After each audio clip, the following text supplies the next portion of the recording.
Good morning, everyone. All right, I know it's early, and it's the weekend, but I'm going to ask you to engage in an imaginative exercise. Pretend for a moment that this is the first time you have heard this gospel passage.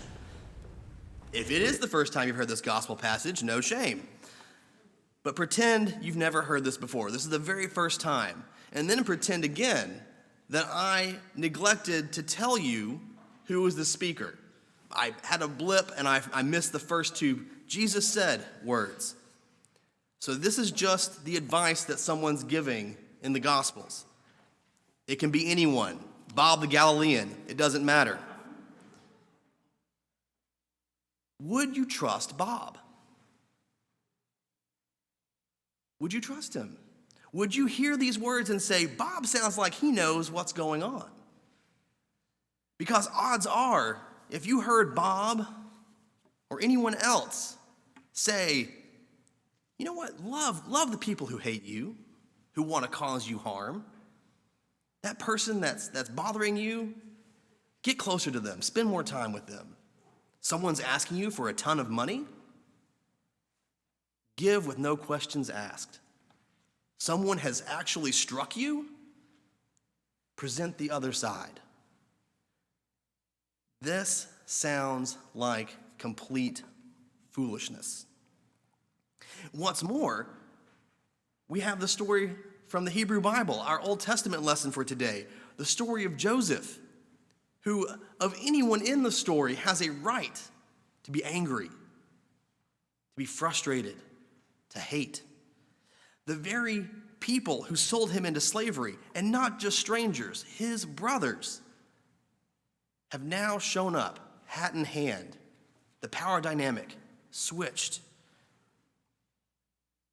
Our world would say, what leverage Joseph has over them. This is his moment to exact sweet revenge, or at least the kind of cold justice that we would say this circumstance requires. But Joseph lets it go, lets it fall to the ground. Anything he had been clenching and holding close, he lets it go. He loves his brothers. Lord, what fools these mortals be. This does not sound like wisdom. But the truth is, we cannot change what Jesus has said. We cannot say, oh, this is embarrassing, or this doesn't make any sense. We're gonna erase Jesus here and put Bob in. These are the words that we have today. The words you heard, the words I proclaimed. These are the gospel words for today. So, what are we to do with them? If we're honest, we squirm. How many of us have hated instead of loved? How many times have we cursed someone? Maybe sitting in traffic on I-40. How many times have we retaliated when violence or some other slight has been done to us? How many times have you and I withheld our support, our coat, our money? How many times have we judged? Maybe we don't like that bumper sticker they have. That social media post? I can't believe they believe that. How many times have we condemned and written someone off? How many times have you and I withheld our forgiveness? We should squirm. We should squirm because we're not doing those things, but at the same time, we're not doing them because the world teaches us that to do that kind of behavior, engage in that sort of thing, is reckless. What Jesus is telling the listeners then and us today is to engage in what the world would call risky behavior, dangerous behavior, the kind of behavior that opens us up to ridicule, personal, physical harm, or financial ruin. It's not prudent, the kinds of behavior that Jesus is commanding us to do.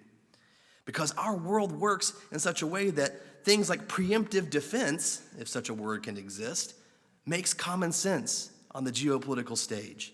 We are told to hold fast to our possessions and to defend our homes and our wallets from all manners of threats, real and imagined.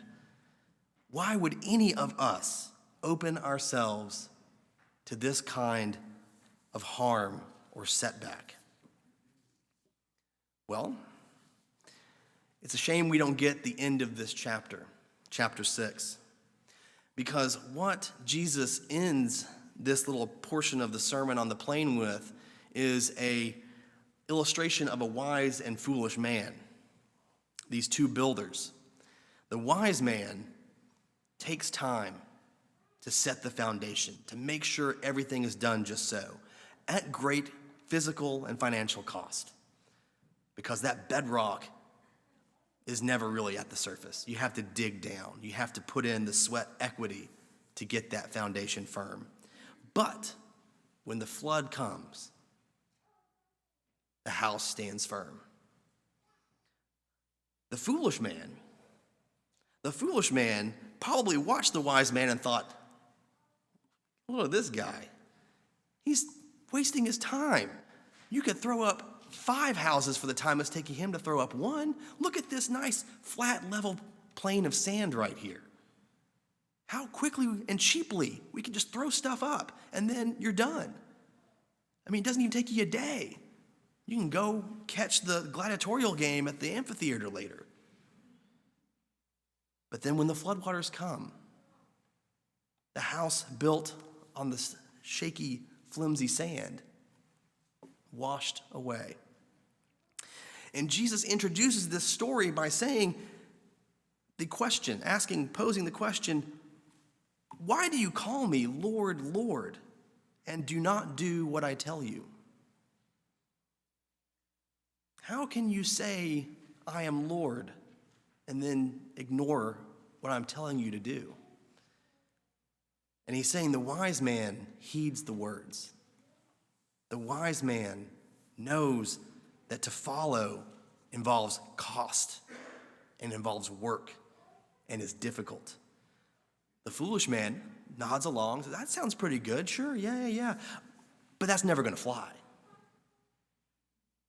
I love where you're coming from, but that just is not how the world works. I'll tell you how the world works. And then throws up the houses built on sand. Can you and I claim to follow Jesus? Can we claim to be wise and to proclaim him as Lord when we so often, either actively or absent-mindedly, choose to ignore these teachings? Thankfully, Jesus is not slamming a door on us. Jesus knew then and now how hard it would be for the congregation on the plain and even at Good Sam to do these steps, to follow these teachings to the letter. Jesus knew.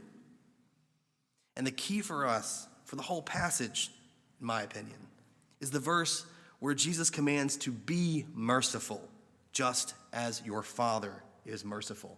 That word mercy can be translated another way. Compassion. Be compassionate as your Father is compassionate. Mercy sounds like flimsy justice. That ooey gooey soft forgiveness bit. Mercy lets the bad guy off the hook. They haven't learned their lesson. Compassion is another thing entirely. It means that we are feeling with someone. We are able to understand where the other person might be coming from, to see where they're coming from. God knows us. Jesus knows us. Jesus knows that this is a sermon that he would, if given the chance, have to preach again and again and again and again, and we still wouldn't quite get it. But Jesus also knew that we really are called to be foolishly wise, to understand that the way the world works is not the way the world has to work. The world is working the way it is because it's broken, because people don't love their enemy, because people don't refrain from judging and condemning, because people don't refrain from retaliating. Might with might, force with force. Given our proclivity to fail to follow Jesus' teachings, it is only wise that we would take the time to build on the rock of God's mercy, of God's compassion, knowing that we can't do it alone, knowing that we will mess up, knowing that occasionally the houses we build will fall down.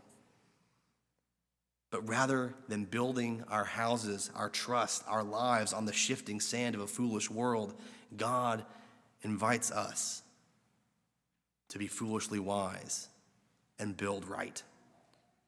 Because the foolish world will always point to caveats, exemptions, and qualifiers. You can't lend without expectation of return. You can't not strike back. They'll see you as weak, an easy target. You have to be strong. But Jesus reminds us that strength takes many forms. Jesus reminds us that we have to start somewhere. So why not start right? Why not take the time to build this world right? The rest will follow. If we are to be God's masons in this world, called to be Christ's body in this world, building the kingdom, being the kingdom, then you and I have no choice but to do our level best to do what Jesus tells us to do, or to try to do again and again and again. And when we mess up, ask for forgiveness, work to fix the problem, and then try again. Lord, Lord, this is hard work. Loving our enemy, forgiving, giving recklessly, but you and I don't get to choose to cherry pick what it is that Jesus said and did that we like to follow. No, our prayer should be that God gives each of us the gumption to be foolishly wise, so that we may choose compassion, choose love, choose mercy, choose forgiveness today and every day. It's the only way we get to call ourselves followers of Jesus. Amen.